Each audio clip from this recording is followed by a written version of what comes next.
오늘 제목은 예수님을 감동시킨 믿음, 이렇게 큰 믿음 발견한 적이 없다라고 하는 제목입니다. 믿음의 사람이라고 꼽아볼 때 조지 뮬러라고 하는 분이 있습니다. 영국 브리스톨에서 고아원을 운영했습니다. 그는 수백 명의 고아들을 돌보았던 사람입니다. 그런데 항상 운영 자금이 부족했습니다. 그는 후원이나 모금을 하지 않고 나 이만큼 필요합니다 라고 이야기하지 않고 오직 하나님께 기도만 함으로써 모든 필요를 채웠던 사람으로 유명합니다. 어느 날 아침 그렇게 자기만의 이 필요를 알고 기도를 하고 있는데 고아원의 식량이 완전히 떨어져 버렸어요. 아이들은 배가 고팠지만 뮬러는 아이들을 식당에 앉히고 기도했습니다. 주님, 오늘도 우리에게 일용할 양식을 주실 것을 믿습니다. 아니, 먹을 것이 없는데 일용할 양식을 주실 것을 믿습니다 라고 기도를 했더니, 그런데 눈을 떠보니까 아무것도 없었어요. 그러나 기도를 마치자마자 문을 두드리는 소리가 들렸습니다. 한 빵집 주인이 서 있었습니다. 그러면서 그는 이렇게 말하는 거예요. 오늘 새벽에 하나님께서 제 마음에 역사하시기를 고아원에 빵을 보내라는 마음을 주셨습니다. 혹시 필요하십니까? 라고 이야기를 하더래요. 필요하다마다 달라고. 그래서 빵을, 아이들이 다 먹을 수 있는 빵을 주고 갔습니다. 근데 조금 있다가 다시 문을 두드리는 소리가 들렸습니다. 이번에는 우유 배달부가 왔습니다. 이렇게 말하는 거예요. 제 수레가 우유를 싣고 가다가 고아원 앞에서 고장이 났습니다. 우유가 상하기 전에 이것을 해결해야 되는데 혹시 우유가 필요하십니까? 빵이 있으니까 우유가 필요하죠. 그래서 우유를 조달받았습니다. 그러면서 조지 뮬러는 이렇게 말했습니다. 믿음은 보이지 않는 것을 현실로 믿는 것이다. 믿음은 보이지 않는 것을 현실로 믿는 것이다. 하나님의 약속이 반드시 이루어질 것임을 신뢰하는 것이다 라고 이야기를 했습니다. 그렇습니다, 여러분. 믿음은 하나님의 말씀을 신뢰하고 보이지 않는 것을 확신하는 겁니다. 보이지 않는 것을 확신하는 거예요. 우리는 현실의 상황이 아니라 이 하나님의 말씀을 붙들고 살아야 됩니다. 성경에 보면은 그 믿음의 사람들이 나와요. 그래서 올해 우리 표어가 우리는 다시 믿음으로 산다예요. 다시. 내년에는 또 뭐라고 그럴까요? 우리는 또다시 믿음으로 산다 할지도 몰라요. 그 다음에 뭐라고 그럴까요? 우리는 언제나 믿음으로 산다 이렇게 할지도 몰라요. 어느 교회 목사님이 표어를 정하는데 올해 표어는 말씀 읽고 기도하는 애, 그 다음에는 기도하고 말씀 읽는 애 이렇게 정했다고 하는데, 아무튼 우리에게 필요한 것은 뭐냐면 제일 중요한 게 뭐냐면 믿음입니다. 믿음이 있어야 돼요. 성경에 하나님께 감동을 주었던 믿음의 사람들이 여러 명 등장하는데 그 대표적인 명단이 등장하는 것이 바로 히브리서 11장입니다. 거기 보면은 믿음으로 살았던 위대한 신앙의 선배들이 명단이 쭉 나와요. 거기 보니까 아벨, 에녹, 노아, 아브라함, 그리고 쭉 이삭, 사라 다 나옵니다. 근데 하나님께서 여기 중에서 아브라함이 나오는데 이 아브라함의 믿음은 하나님께서 믿음의 조상으로 세우신 이유가 분명히 드러납니다. 아브라함의 믿음이 특별했던 이유가 뭡니까? 세 가지 이유가 있어요. 첫째는 믿음으로 순종했기 때문에 그래요. 아브라함은 믿음으로 순종했습니다. 하나님께서 아브라함을 부르셨을 때 아브라함은 어디로 가는지 알지 못했지만 즉각적으로 순종했어요. 갈대아 우르에서 하나님께서 아브라함을 부르셨을 때 너는 내 말을 듣고 떠나가라 할 때 어디로 가는지 몰라요. 여러분 이사할 때 어느 마을 무슨 아파트 몇 동 몇 호라는 게 나와 있지 않는데 그리고 주소가 나와 있지 않는데 이사하는 사람 봤습니까? 갈 바를 알지 못하고 이삿짐만 싸들고 이삿짐 센터에 짐을 불러가지고 나가는 사람이 있었나요? 그런 사람이 있나요? 없습니다. 그런데 아브라함은 그렇게 했다는 거예요. 갈 바를 알지 못하지만 나와라 하니까 믿음으로 나온 겁니다. 믿음으로 나온 거예요. 자신이 갈 길을 정확히 알지 못했지만 하나님의 인도하심을 신뢰하며 떠난 겁니다. 주님은 그것을 뭘로 봤냐면 믿음으로 행했다고 보는 겁니다. 또 믿음으로 나그네처럼 살았습니다. 아브라함은 가나안 땅에 도착했지만 땅의 소유권을 주장하지 않았어요. 장막을 치고 단을 쌓고 하나님 앞에 예배드리고 언제든지 떠나갈 준비를 하는 그런 모습이었습니다. 하나님의 약속을 믿고 순종하며 후손과 함께 살았습니다. 뿐만 아니라 아브라함은 믿음으로 하늘의 도시, 하늘의 도성을 바라보며 살았습니다. 땅에 속한 도성이 아니에요. 하나님께서 준비하신 하늘의 성을 바라보며 살았다는 겁니다. 아브라함은 어떤 믿음이었냐면 보이지 않는 것을 바라보면서 하나님의 약속을 믿고 끝까지 순종했던 사람입니다. 끝까지 순종했던 사람. 이 믿음이 바로 하나님께 감동을 드린 믿음이었다는 겁니다. 여러분, 믿음이란 뭘까요? 믿음이란 뭡니까? 히브리서 11장 1절을 보면은 1, 2절에서 한편 믿음은 바라는 것들의 실체요 보이지 않는 것들의 증거다 그랬습니다. 자, 믿음은 아직 이루어지지 않은 하나님의 약속을 이미 이루어진 것처럼 확신하고 살아가는 겁니다. 이루어진 것처럼 확신하며 살아가는 거예요. 저는 저의 믿음은 뭐냐면 우리 여기 이 건물을 헐고 4, 5층을 우리가 쓸 것을 믿음으로 바라보고 확신 있게 저는 행동합니다.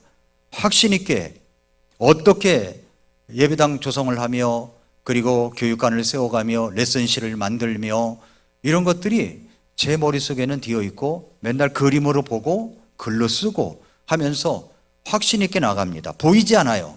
보이지 않지만 보이는 것처럼 믿고 나아가는 겁니다. 어떻게 조달해야 될까요? 우리 성도님들의 형편은 제가 뻔히 알아요. 제가 아무것도 모르는 방금 취임한 담임 목사라면 모르니까 아주 담대하게 외칠 수가 있지만 사실 우리 성도님들의 형편을 다 알고 있기 때문에 그렇게 담대하지를 못해요. 저는 기도하는 제목들이 있어요. 이만큼은 우리 성도님들이 아마 할 것 같습니다. 그런데 나머지는 이게 공백이 참 큽니다. 주님, 이 공백을 하나님의 손길에 맡기니 주께서 채워달라고 기도를 합니다. 저는 하나님께서 그것을 채워주실 줄 믿습니다. 우리 성도님들 가운데 하나님의 축복을 받아서 그것을 이루실 분이 나타나리라고 또한 믿습니다. 그렇지 않으면 하나님께서 또 다른 방법으로 이루어질 것이라고 저는 믿습니다. 그게 제가 이제 마지막으로 해야 될 일이에요. 그 일을 이루어야 된다고. 그래서 더 건강해야 되고 더 기쁘게 살아야 되고 더 제가 하나님의 말씀을 연구하며 살아갈 이유가 분명하기 때문에 저는 보이지 않지만 믿음으로 한 걸음 한 걸음 나아갑니다. 여러분, 그렇습니다. 우리의 믿음은 눈에 보이지 않는 영적 세계와 하나님의 약속을 실제적으로 받아들이는 거예요. 믿음은 단순히 막연한 기대나 희망이 아닙니다. 하나님의 약속이 반드시 이루어진다는 확신입니다. 이게 믿음이에요. 믿음은 단순한 지식이 아닙니다. 감정적인 흥분도 아닙니다. 믿음은 하나님의 말씀을 신뢰하고 말씀대로 살겠다는 결단과 순종입니다. 예를 들어서 아브라함이 보이지 않는 성을 바라보면서 나아갔던 것처럼 우리도 보이지 않는 하나님의 약속을 바라보며 확신 가운데 살아가야 됩니다. 믿음은 하나님의 말씀을 현실보다 더 확실하게 붙드는 거예요. 믿음은 하나님이 말씀하셨다면 반드시 이루어질 것이다라고 하는 확신을 갖고 앞으로 나아가는 겁니다. 성경은 위대한 믿음의 사람들은 보이지 않는 현실이 아니라 하나님의 말씀을 바라보며 살았습니다. 그래서 오늘 우리는 다시 믿음으로 살아야 되기 때문에 오늘 마침 백부장의 믿음을 우리 주님께서 말씀하시면서 이만한 믿음을 내가 발견한 적이 없다 말씀하시는 이 예수님도 감동했던 큰 믿음, 우리도 그런 큰 믿음의 소유자가 될 때 하나님께서 여러분들을 축복해 주실 줄 믿습니다. 성경 속에서 보면 정말 큰 믿음을 가진 사람들이 많이 등장하지만 예수님께서 직접 언급하신 사람, 그 사람이 바로 오늘 본문에 나오는 백부장입니다. 이 백부장, 예수님께 칭찬받은 사람이에요. 예수님의 마음을 감동시킨 사람입니다.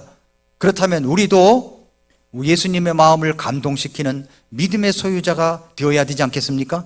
우리는 백부장처럼 백부장의 믿음을 통해서 하나님이 원하시는 온전한 믿음이 무엇인지 오늘 말씀을 통해서 살펴보겠습니다. 누가복음 7장 9절에서 내가 너희에게 이르노니 이스라엘에서 이렇게 큰 믿음은 내가 결코 발견한 적이 없다. 이렇게 큰 믿음을 발견한 적이 없다. 이런 칭찬을 받은 이 백부장, 이 사람이 도대체 어떤 믿음을 가졌길래 이렇게 예수님께 칭찬받을 수 있었느냐 하는 겁니다. 자, 먼저 이 백부장이 누구인가를 보겠습니다. 이 백부장은 로마의 군사 지도자예요. 로마 군사 편제를 볼 때 약 100명의 군사들을 지휘하는 인물입니다. 그는 군사 지도자입니다. 백부장은 로마 군대의 장교로서 군사적 권위를 가진 사람이에요. 그는 로마의 통치를 유지하고 질서를 지키는 역할을 맡고 있던 사람입니다. 로마의 백부장들이 이스라엘 땅에 주둔하게 된 이유는 로마 제국의 통치 아래 있는 이 지배 정책과 그리고 이스라엘의 정치적 상황과 맞물려 있었기 때문입니다. 왜 로마의 백부장들이 이스라엘에 주둔하게 되었을까요? 로마의 백부장들이 이스라엘에 주둔하게 된 이유는 로마 제국의 지배 정책 때문에 그렇기도 하지만 이 로마가 그럴 수밖에 없는 이유가 있었습니다. 그것은 로마는 BC 63년에 폼페이우스 장군이 유대를 정복하면서 이 지역을 로마의 지배 아래 두었습니다. 그러니까 이스라엘 땅을 로마의 지배 아래 둔 거죠. 그 후에 헤롯 대왕이 로마의 승인 아래 유대 왕으로 다스렸어요. 헤롯이 죽은 후에 그의 아들 아켈라오가 유대 지역을 다스리다가 이 정치적 무능 때문에 이 백성들이 폭동이 일어나게 되었습니다. 이후 AD 6년에 로마는 이제 다른 때는 이제 다른 왕들을 다른 치리자들을 두었지만은 예루살렘 유대만큼은 유대를 직접 통치하기로 하고 로마 총독을 파견해서 다스리게 되었습니다. 본디오 빌라도도 이런 총독 중에 하나였습니다. 이러한 로마의 직접 통치로 인해서 로마 군대가 유대 지역에 상주하게 되었고 백부장들도 주둔하게 된 것입니다. 유대인들은 로마의 지배를 무척 싫어했어요. 자유를 되찾고 싶어하는 반란 운동, 저항 운동이 계속적으로 발생했습니다. 대표적인 저항 세력이 열심당, 셀로딘이라고 그러죠. 셀로딘, 열심당은 로마의 반기를 들고 독립을 추구했던 인물입니다. 이러한 반란과 불안을 막기 위해서 로마는 유대 지역에 군사 주둔을 강화했고 로마 군대의 일부에 백부장들이 배치되게 된 겁니다. 그 배치된 사람 중에 하나가 오늘 성경에 나오는 백부장이라는 사람입니다. 백부장은 무슨 일을 한다고요? 로마의 질서를 이스라엘 땅에서 유지하고 반란을 진압하는 역할을 하는 겁니다. 예루살렘과 같은 주요 도시에는 로마 군대가 배치되었고 특별히 안토니아 요새 같은 곳에는 많은 군대가 주둔하면서 이 성전 지역을 감시했습니다. 백부장들은 유대 총독 아래에서 세금 징수, 반란 진압, 그리고 치안 유지 등의 임무를 맡았던 사람입니다. 로마 백부장들이 이스라엘이 그렇게 이제 주둔하게 된 겁니다. 그런데 여기 나오는 백부장은 어떤 사람이었냐면 유대인을 사랑한 백부장이에요. 유대인들을 사랑했다고 얘기합니다. 그는 유대인들에게 아주 호의적이었던 사람입니다. 어느 정도냐면은 로마 군인이지만 유대인들을 사랑하고 회당까지 지어준 인물이에요. 회당까지. 자, 이 이방인 이 백부장이 유대인들에게 그렇게 이제 신망을 받고 있었던 증거가 뭐냐면 당시 로마 군인들은 점령지의 문화를 멸시하거나 또 강압적으로 통치하는 경우가 많았지만은 여기 나오는 본문의 백부장은 예외였습니다. 유대인들을 아주 선대를 했고 그들이 믿는 신앙을 존경했습니다. 그래서 그들이 함께 모일 수 있도록 회당을 지어준 거예요. 유대인들에게 호의적인 태도를 가졌지만 뿐만 아니라 유대교의 하나님에 대한 깊은 관심도 가졌고 어쩌면 유대인들이 믿는 하나님을 나도 믿고 싶다라고 하는 이 마음이 있었기 때문이라고도 우리가 미루어 짐작하여 생각해 볼 수가 있습니다. 그러니까 유대 사회에서는 이 백부장, 오늘 본문에 나오는 백부장 이름은 나와 있지 않지만 굉장히 존경을 한 겁니다. 이런 사람이 어디 있느냐. 우리에게 회당을 주어서 우리 모임을 잘 모일 수 있도록 하고 우리를 선대해주고 강압적으로 하지 않는 이런 백부장이 세상에 또 어디 있을까. 그래서 모든 유대인들이 바리새인들조차도 굉장히 존경했던 사람이 바로 오늘 본문에 나오는 백부장입니다. 대부분의 로마 군인은요 잔인하기 짝이 없었고 탐욕적인 통치자였습니다. 그런데 오늘 본문에 나오는 백부장은 그렇지 않았어요. 유대인의 회당은 뭐냐면 회당은 단순한 예배 장소가 아닙니다. 공동체의 중심지 역할을 한 거예요. 센터 역할을 했었던 것입니다. 율법을 배우는 학교가 될 수 있었고 기도하는 장소가 될 수 있었고 공동체 모임의 장소가 될 수 있었던 것이 바로 그때 당시의 회당입니다. 회당. 백부장이 회당을 지어줬다는 것은 단순한 재정적 후원만 했다는 의미가 아닙니다. 유대 사이에 깊이 관여하고 그들이 믿는 하나님을 나도 믿고 싶다고 하는 그런 마음을 표현한 결과물이다라고 할 수가 있습니다. 이 백부장은요 사실은 그렇게 살지 않아도 돼요. 그렇게 살지 않아도 됩니다. 백성을 억압하고 세금 거둬들이고 그 다음에 질서를 유지시키고 하는 일만 하면 됩니다. 뭐 때문에 회당을 지어줍니까? 뭐 때문에 그들을 존경하고 그들이 믿는 신앙을 그렇게 잘할 수 있도록 도와줍니까? 그렇게 살지 않아도 됐어요. 그러나 여기 백부장은 그렇지 않았습니다. 백부장은 그들이 믿는 하나님에게는 뭔가가 있다라는 생각 때문인지 회당도 지어주고 백성들을 선대해주고 그랬던 인물이었다는 것을 볼 수가 있습니다. 두 번째로, 그런데 이 백부장에게는 하인이 있었어요. 하인의 병고침을 위하여 예수님을 초청했습니다. 7장 2, 3절. 그가 예수님에 대하여 듣고 유대인들의 장로들을 그분께 보내요. 그분께서 오셔서 자기 종을 고쳐주실 것을 그분께 간청함으로. 자, 이 말씀을 보면 백부장의 집에는 하인들이 있었다는 것을 볼 수가 있죠. 그 당시에는 인구의 30% 내지 40%가 노예였다고 합니다. 그러니까 노예가 굉장히 많았죠. 백부장도 이 부가 있는 사람이라 하인도 사고 팔고 했던 사람이에요. 그때는 이제 노예들을 사고 팔고 하는 물건 취급을 했습니다. 좋은 가구가 하나 있습니다. 내다 팔면 얼마 받고 그걸 사오면 얼마 받는다. 너무 고가의 이제 가구다 그러면 비싸게 팔고 또 사오기도 하고 그러는 거죠. 그런 물건 취급을 받았던 것이 바로 하인입니다. 종이었어요. 노예여들이었습니다. 그런데 그 자기의 밑에 있던 종이 병이 들은 거예요. 종이 병이 들었어요. 병들은 하인을 고쳐줘야 되겠다. 그래서 유대인들의 장로들을 불러가지고 이야기를 합니다. 내가 듣자 하니 예수님이 그렇게 병을 고치신다고 하는데 이분을 좀 초청해 주세요. 그래서 내 하인의 병을 낫게 도와주세요. 이런 부탁을 한 겁니다. 이게 7장 4, 5절.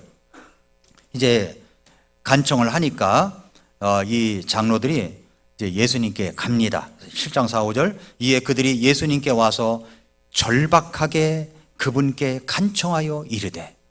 자, 여러분, 자기 일도 아니에요. 여기에 유대인 장로들, 지도자들의 일도 아닙니다. 백부장이 부탁한 거예요. 로마, 자기들을 지배하고 있는 로마 군인이 부탁을 한 겁니다. 그런데 이분들이 가서 뭐 하냐면 절박하게 간청을 하는 겁니다. 그러니까 이 백부장이 어떤 사람인가를 우리가 짐작할 수가 있죠. 그러면서 뭐라고 얘기하냐면은 그를 위해, 그 백부장을 위해서 이 일을, 그 하인의 병을 고쳐주시는 것이 그에게 합당합니다. 그가 우리 민족을 사랑하고 우리를 위해 회당을 지어주었습니다. 이 이야기를 이제 하는 것이었습니다. 자, 여기서 나오는 이 백부장의 모습은 어떤 모습입니까? 백부장은 사랑과 긍휼을 실천한 사람이다 라고 하는 겁니다. 그가 우리 민족을 사랑하고 회당을 지어줬습니다. 로마 점령군인 백부장은 유대인들을 통제하고 억압하는 그런 위치에 있었지만 여기 나오는 백부장은 유대 민족을 사랑하고 그들의 하나님과의 관계 회복을 위한 장소 회당까지 지어준 사람입니다. 여기 사랑한다는 표현은요, 단순한 감정적 애착을 말하는 게 아닙니다. 실제적인 행동으로 유대인들에게 선한 행위를 했음을 의미합니다. 그는 단순히 개인적으로 선을 행한 것이 아니라 유대 공동체 전체를 위해서 회당을 세워주는 실질적인 도움을 주었던 사람입니다. 백부장은 또한 겸손한 사람이었습니다. 7장 4절 예수님께 와서 절박하게 간청해가지고 이야기를 하는데, 백부장은요 직접 예수님께 나아가지 않고 유대인 장로들을 보내서 예수님께 부탁을 합니다. 이건 무슨 의미입니까? 이것은 그가 예수님을 존경한다는 사인이에요. 유대 종교에 대한 예의를 갖춘 겁니다. 자신은 이방인이라는 거죠.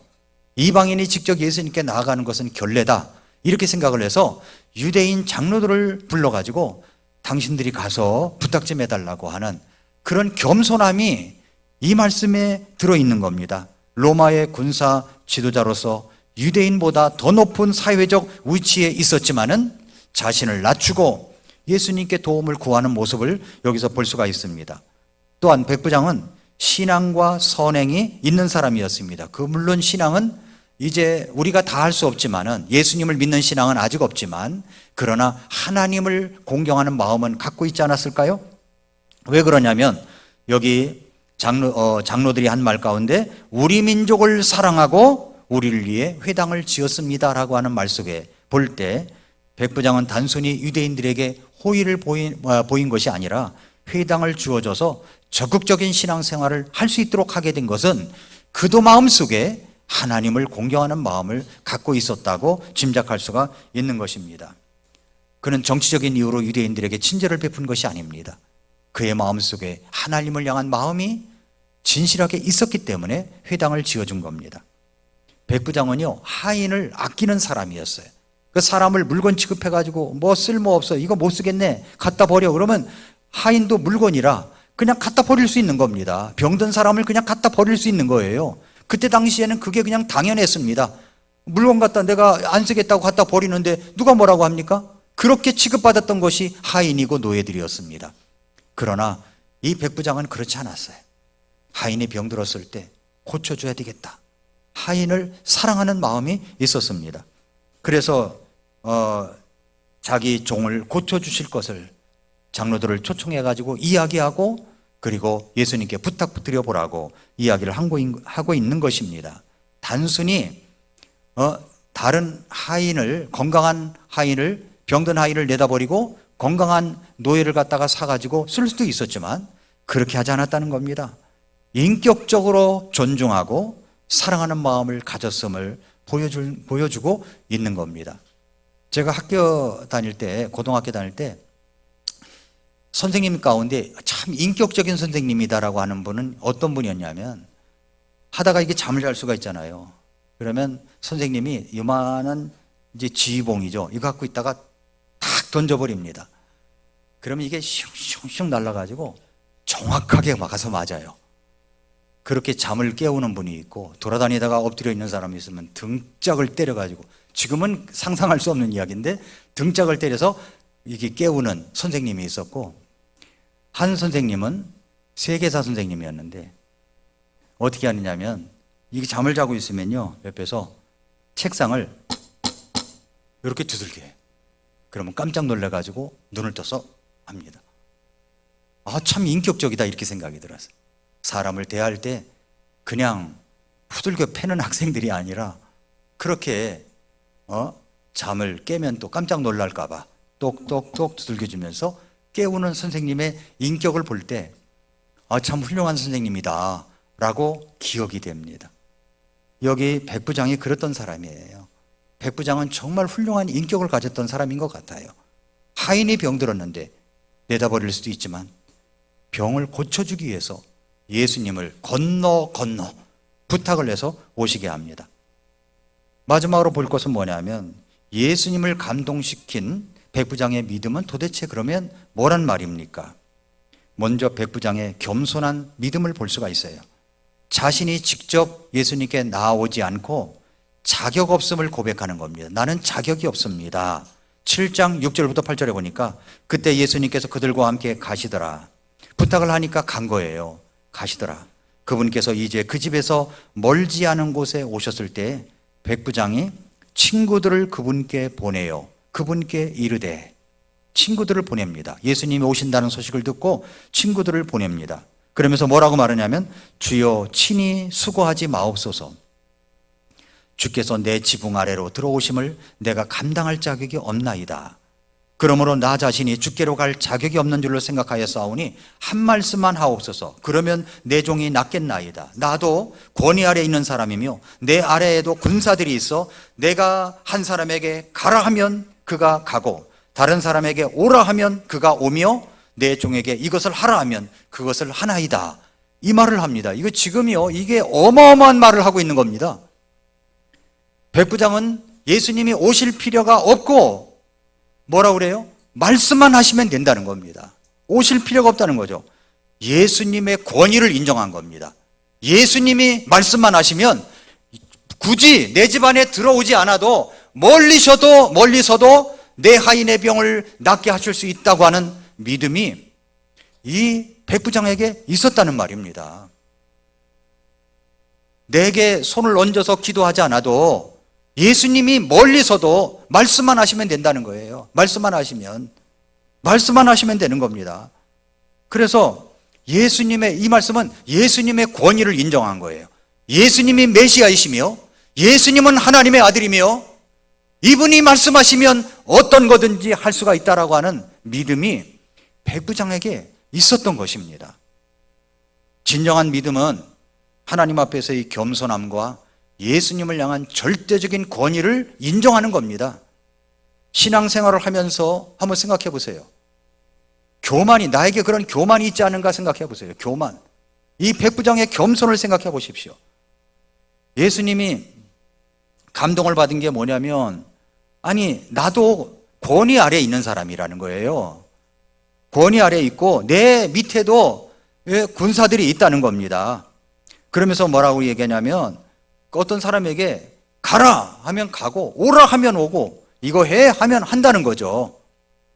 그러니까 예수님께서 말씀만 해달라는 겁니다. 네 하인의 병이 나았노라, 이 말씀만 하시면 된다는 겁니다. 오실 필요도 없고, 왜냐하면 내가 우리 집에 오시는 것을 감당할 자격이 없습니다. 그리고 자기는 이방인이라는 거죠. 여기 속에 등장하지 않았지만 자기가 이방인이라는 것 사실도 드러낸 겁니다. 예수님이 이 말씀을, 이 이야기를 들은 겁니다. 이야기를 들었어요. 그러면서 그 백부장으로 인해서 놀라신 겁니다. 예수님이 놀라셨다는 말은 성경에 별로 안 나와요. 그런데 놀라신 겁니다. 그러면서 하시는 말씀을 돌아서면서 자기를 따르는 자들에게 뭐라고 그러냐면은, 이렇게 큰 믿음은 내가 이스라엘에서 결코 발견한 적이 없다. 이렇게 큰 믿음을 내가 발견한 적이 없다는 겁니다. 발견한 적이 없대요. 예수님이 기뻐하시는 믿음은 뭡니까? 백부장의 믿음을 통해서 우리에게 가르쳐 주시는 것이 있습니다. 백부장의 믿음. 이스라엘에서도 이만한 믿음은 내가 만난 적이 없다는 거예요. 발견한 적이 없다는 겁니다. 이렇게 큰 믿음, 이만한 믿음. 이 말씀은 단순한 칭찬이 아니라 예수님께서 인정하신, 하나님이 원하시는 믿음의 본질을 보여주는 겁니다. 믿음의 본질. 예수님이 기뻐하신 백부장의 믿음은 무엇입니까? 백부장의 믿음이 특별했던 이유는 예수님을 제한하지 않고 말씀의 능력을 절대적으로 신뢰했기 때문이에요. 예수님이 꼭 오셔야만 된다고 고집한 게 아닙니다. 말씀만 해달라는 거예요. 말씀만 하면 내 하인의 병이 난다는 겁니다. 예수님의 말씀만으로도 충분한 겁니다. 예수 그리스도로 충분한 거예요. 예수 그리스도로 말씀만 하사 내 하인을 낫게 하소서.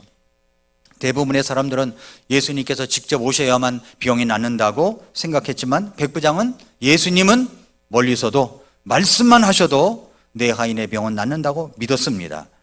예수님이 물리적으로 자기 집에 오시지 않아도 말씀을 선포하시면 즉시 능력이 나타날 것을 확신했습니다. 이것이 진정한 믿음입니다. 이것이 진정한 믿음이에요. 하나님께서 말씀하시면 그대로 이루어집니다. 예수님이 원하시는 믿음은 바로 이런 믿음이에요. 기적을 보고 믿는 믿음이 아니라 기적을 보기 전에 하나님의 말씀을 절대적으로 신뢰하며 받아들이는 믿음, 이 믿음이 확실한 예수님께서 인정하시는 믿음입니다. 백부장은 상황과 환경에 흔들리지 않는 믿음을 갖고 있었습니다. 백부장은 눈에 보이는 환경에 의존하지 않았어요. 하인의 상태가 심각했고 의학적으로도 절망적인 상황이었지만 그는 상황도 보지 않고 예수님의 권위와 능력을 믿었습니다. 내 상황이 어떻든지 간에 예수님이 말씀하시면 내 병은 낫는다, 이렇게 그는 믿었다는 거죠. 오직 예수님의 말씀을 신뢰하며 흔들리지 않는 믿음을 이 말씀을 통해서 보여준 것을 확인할 수가 있습니다. 그는 하나님의 권위를 인정했습니다. 나도 남의 수하에 있는 사람이고 내 아래도 병사가 있는데 가라 하면 가고 오라 하면 오고 하라 하면 합니다. 그러니까 말씀만 해주세요 라는 거죠. 백부장은 군대의 계급 구조를 이해하는 사람이었습니다. 군대에서 가라면 가잖아요. 군대에서 대대장이 아침에 일찍 출근해가지고 대대에서 출근해가지고 빗자루를 들고 마당을 쓸고 있습니다. 그러면 장교나 병사들이 지나가면서 아유 수고 많으시네요, 수고하세요 하고 그냥 지나갑니까? 그냥 지나가요? 그건 군대 계급을 몰라서 하는 말이에요. 잘 모른다면. 대대장이 빗자루를 들고 쓸고 있으면 장교들도 다 빗자루를 들고 나타납니다. 병사들도 다 빗자루를 들고 더 찾아서 나타납니다. 그게 군대 계급이에요. 위에 사람이 하면 하는 겁니다. 어떤 이제 별이 이제 어떤 연대를 방문했답니다. 그런데 개천을 이렇게 지나가는데 그렇게 이제 별자리 스타가 물었대요. 이 깊이가 얼마나 돼? 깊이가 어떻게 되는지 어떻게 알아요? 그러니까 여기에 연대장이 뛰어내려가지고 물속으로 딱 뛰어내려서 물속에 탁 서면서 여기까지 찹니다 그러더래요. 그게 군대 계급이에요. 군대 모습이에요. 군대에서 명령하면 명령대로 사는 겁니다. 명령이 이게 맞는가 안 맞는가 그거 따지는 게 군인이 아니에요. 명령하면 자기가 해를 이어도 명령대로 하는 겁니다. 이게 군대 계급이에요. 군대 계급 구조입니다. 여러분, 하나님의 권위를 인정하는 믿음이 그런 겁니다. 예수님의 권위를 인정하고 하나님의 권위를 인정하면 하나님이 말씀하시면 되는 겁니다. 맞습니까? 하나님이 말씀하시면 이루어지는 거예요. 내가 그걸 믿음으로 받아들이고 그렇게 될 줄 믿습니다 하고 믿음으로 행하는 것이 믿음인 겁니다. 오늘 백부장의 믿음을 통해서 그걸 이야기하는 겁니다. 자기도 군대에서 명령하면 병사들이 그대로 따르는 것처럼 예수님의 말씀하시면 절대적인 권위가 있기 때문에 그대로 됩니다 하는 것이 백부장의 믿음입니다. 예수님을 단순한 기적만 행하는 사람이 아니라 절대적인 권위를 가지신 분, 이분이 바로 예수 그리스도시다, 이렇게 백부장은 믿었던 것입니다. 예수님이 기뻐하시는 믿음의 핵심 요소가 있어요. 뭐냐면 하나님의 말씀을 절대적으로 신뢰하는가 하는 겁니다. 하나님의 말씀을 절대적으로 신뢰하십니까? 이 말씀을 그대로 될 것을 믿으십니까? 뭐가 들어있는데요? 아니 날마다 성경도 안 보면서 뭐가 들어있는지도 모르면서 당신의 믿음은 무엇입니까? 뭘 믿고 있습니까? 우리 교회가 믿는 믿음을 내가 믿고 있습니다. 당신의 교회는 뭘 믿고 있습니까? 내가 믿는 것을 믿고 있다고. 이거 헷갈리는 거잖아요. 여러분, 그러니까 이 약속의 말씀을 받기 위해서 이 말씀을 읽어야 되는 거예요. 읽는 겁니다. 읽고 공부하고 스터디하고 그러는 거죠. 그러면 이것이 내 말씀이 되어서 하나님의 말씀으로 딱 자리 잡아요. 내가 이 말씀을 믿습니다라고 하는 거예요. 믿습니다. 아니 성경을 읽는데 3-4번 읽는다고 제가 미라클 모닝에서도 이야기를 했잖아요. 뭐는 무슨 말씀을 읽을까 딱 펴가지고 이 나오는 구절을, 눈에 띄는 구절을 내 말씀으로 받아들인다는 것은 미신적인 행위죠. 아니 이런 말씀 나오면 어떻게 하려고 그래요? 유다가 가서 목매어 죽으니라. 기분 나빠가지고서 딱 그러니까 가서 너도 이와 같이 하라. 또 덮고 또 여니까 네 하는 일을 속해하라. 이런 말씀이 나오면 어떻게 하느냐는 거죠. 그거 미신적인 행위잖아요. 약속의 말씀이 여기 다 들어있는 거예요. 절대적인 권위, 하나님의 말씀, 킹 제임스 성경, 없음이 없는 성경, 온전히 보존된 성경, 이 성경을 믿고 따라가는 겁니다.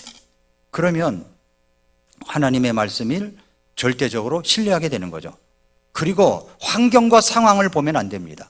환경과 상황을 보면 내 믿음 이리 흔들리고 저리 흔들리고, 내가 가진 것은 이것밖에 없는데, 우리가 갈 곳은 이것밖에 안 되는데, 그렇게 생각하면 안 됩니다. 여러분의 환경과 상황을 보지 마시고 믿음으로 하나님께서 우리가 하나님을 기쁘시게 하면 하나님도 우리를 기쁘게 하실 줄 믿습니다 하고 한 걸음 한 걸음 뛰어대야 하나님께서 요르단강을 갖다가 딱 갈라주시지, 들어가지도 않고 어떡하나 하고 있으면 들어주시겠습니까? 들어주지 않죠. 믿음으로 행하는 거예요. 믿음으로. 여러분의 사업 목표도 마찬가지입니다. 사업 목표를 세워놓고 하나님 말씀을 받고 기도하면서 더 앞으로 디디면 하나님께서 길을 열어주시는 거예요. 하나님이 역사하십니다. 그래서 말씀대로 될 줄 믿습니다 라고 하는 이 믿음이 예수님이 기뻐하시는 믿음입니다. 믿음이에요. 히브리서 11장 6절에 그랬죠. 믿음이 없이는 하나님을 기쁘시게 할 수 없다고요. 우리가 하나님을 기쁘시게 하면 뭘 가지고 기뻐하게 하실 수 있어요? 믿음입니다. 믿음. 환경을 초월하여 역사하시는 믿음. 오직 하나님의 말씀을 절대적으로 신뢰하는 믿음. 그 믿음이 내 믿음이 되어야 됩니다. 우리 자신을 돌아보세요. 어떤 믿음입니까? 내가 말이야 강동 성서 침례교에 있는 어떤 성도, 어떤 집사, 이만한 믿음을 내가 본 적이 없어. 이런 칭찬이 저와 여러분들에게 임하기를 축복합니다. 기도하겠습니다.